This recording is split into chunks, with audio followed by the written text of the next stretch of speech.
Digital अहिल्यानगरच्या हाती आलेली आत्ताच्या घडीची मोठी बातमी. धुरांचे लोट आणि काचांचे स्फोट, जुन्या आरटीओ कार्यालयाला भीषण आग, कागदपत्रांसह फर्निचर जळून खाक, क्षणात भडकली आग, अनर्थ टळला.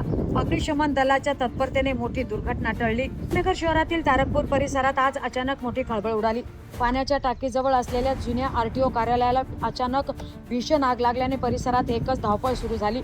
आगीचे नेमके कारण अद्याप स्पष्ट झाले नसले तरी काही क्षणातच संपूर्ण कार्यालय धुरांच्या लोटांनी वेढले गेले.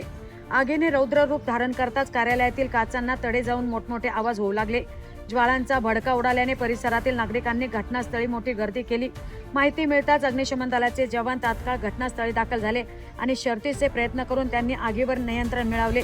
त्यामुळे पुढील मोठा अनर्थ टळला. या भीषण आगीत जुन्या आरटीओ कार्यालयातील महत्त्वाची कागदपत्रे, फर्निचर तसेच इतर साहित्य जळून खाक झाल्याची प्राथमिक माहिती समोर आली आहे. सुदैवाने हे ऑफिस बंद असल्यामुळे या घटनेत कुठलीही जीवितहानी झाल्याचे वृत्त नाही. दरम्यान आग नेमकी कशामुळे लागली याचा शोध संबंधित यंत्रणांकडून सुरू असून या घटनेमागील कारणांचा तपास केला जातोय. या घटनेने तारकपूर परिसरात काही काळ भीतीचे वातावरण निर्माण झाले होते.